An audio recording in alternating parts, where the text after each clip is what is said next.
encore une fois dafa am ay espoir yoo xamante ne dafa nërmeelu parce que vraiment je reviens à wax ji damay dindi lii jaaduwul lii normalul maintenant ce qu'on appelle en économie ceteris paribus toute chose égale par ailleurs maanaam même situation yi ñooy ñëw mais nanguwuñ sax moralement agir comme ni nga xamante ne nii moom mooy ñoom ni ñu ko gisee parce que l'article 80 mais publiquement la ko ñi les tenants du pouvoir actuel doon combattre ne que c'est pas normal léegi aujourd'hui jàpp naa ne sax au-delà même de comme ni ma waxee woon rek la tête bicéphale là lépp lu ñu tëggal li rek tëggal nañ ko kële c'est-à-dire que maintenant y a de nouvelles attaques bon yoo xamante ne quelqu'un exerçant même tout partie des pouvoirs du chef de l'État foofu lañ toll kon jàpp naa ne moom loolu bu fekkee ne que interprété nañ ko noonu moom jamono bi ministre sax ku koy critiquer bi yóbboo nga jéem a xool bu baax li ngay wax parce que sinon dinañ la woo yóbbu la mbaa ñu traîner la mbaa ñu condamné lu la en tout cas kon y a un vrai problème à ce niveau-là. Deuxièmement bon je veux dire le débat démocratique tu sens que nit ñi ils sont frileux dafa am ñoo xamante ne mais dañ leen war di dégg ci biir dëkk bi parce que loolu mooy charme Sénégal mooy démocratie Sénégal les pères fondateurs là que ñu bëgg ko ñu bañ ko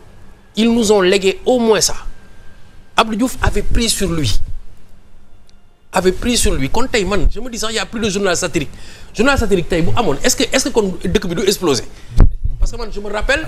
Abdou Diouf day xëy nga jël le politicien Mame Less Dia mais fu ko neex lay jaar Cafard libéré Tété Fonce lu ko neex lay dessiné bon ça c'est des doyens à vous yoo xamante ne mais li ma lay expliquer nii mais c'est 30 ans derrière nous mais c'est très grave que tey ñu war a toog fii di ko waxtaanee jàpp ne dañ ci am recul bi nga xamante ne nii Abdou Diouf dafa ne nañu def nu mu tudd multipartisme intégral comme ni mu ko waxee fépp am conférence nationale ci biir Afrique ñu toog waxtaanee lu ndaw ñu démarrer ay ONEL après am Sénat am machin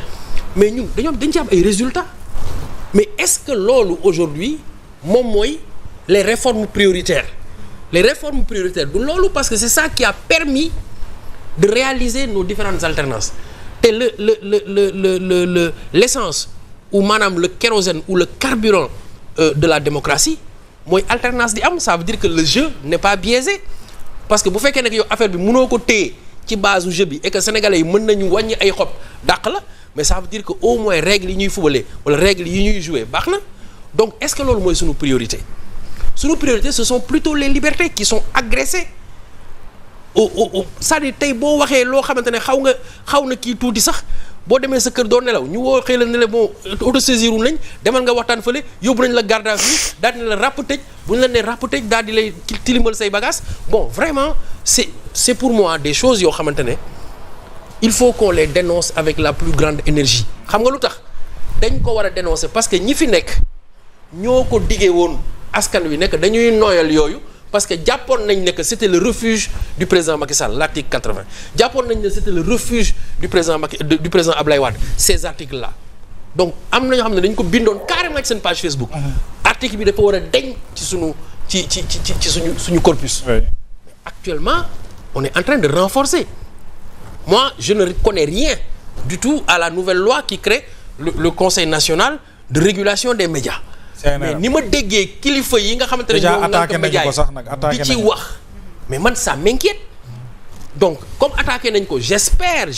que on n'a pas été associé en fait ci tëgginu loi bi voilà yow munoo comme wax naa ko keroog ci benn plateau ma ni leen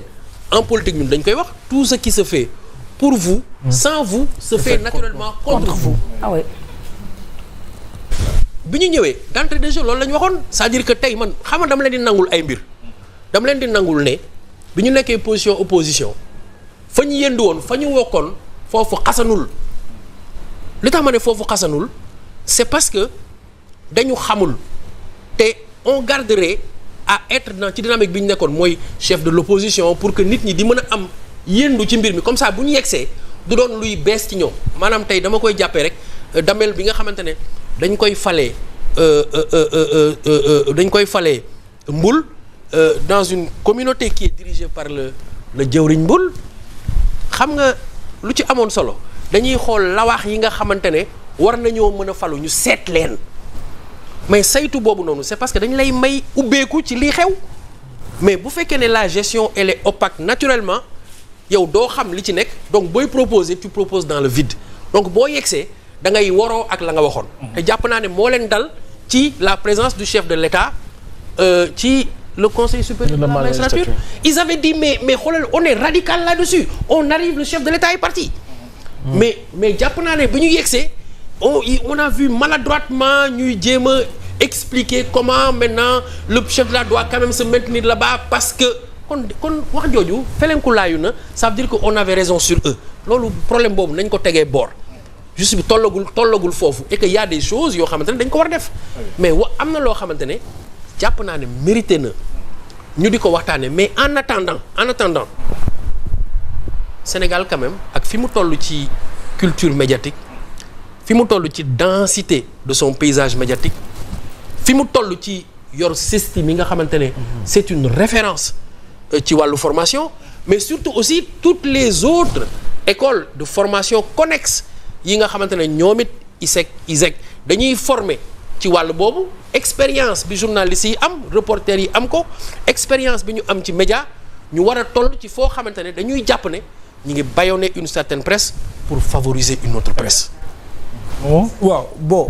je sais pas si le temps va nous permettre de ñu dugg ci décentralisation bi mais j'avais une question économique quoi balaa ñuy dem ci non boobu moom dañ ciy sawar ñun ñaar c'est très important pour moi parce que demain normalement il y a la concertation enfin il y a la restitution de l'évaluation de l'acte 3 et de la présentation des points de l'acte 4 qui sera fait par le ministre. Donc damay boole ñaari question une question économique et une question ci décentralisation bi la question économique mooy tey Sénégal toutes les institutions financières dañ ñoo daw les institutions de Bretton Woods Union européenne ça ne marche pas moo tax mënatuñoo investir qu'est-ce qui est dû à ça lan mooy problème bi nan la ñuy def pour débloquer li nga xamante ne moom mu bloqué la question de la décentralisation mooy l'acte 4 de la décentralisation bi ñuy wax on a vu le premier ministre wala certains sax d'entre eux wax ni dañu bëgg a boole yenn communes yi je prends l'exemple de fi ma dëkk par exemple à Pikine Guinaw Rail Sud ak Guinaw Rail Nord ñu ne dañu bëgg a boole par exemple Guinaw Rail Sud ak Guinaw Rail Nord ban impact la war a mën a am fan la travaux yi tollu déjà concertation yooyu ak yan impact lay def ci élection locale yi di ñëw question yéen ñaar yéen a ko moom. bon xam nga moom institution internationale dañu am ay leviers yu ñuy agir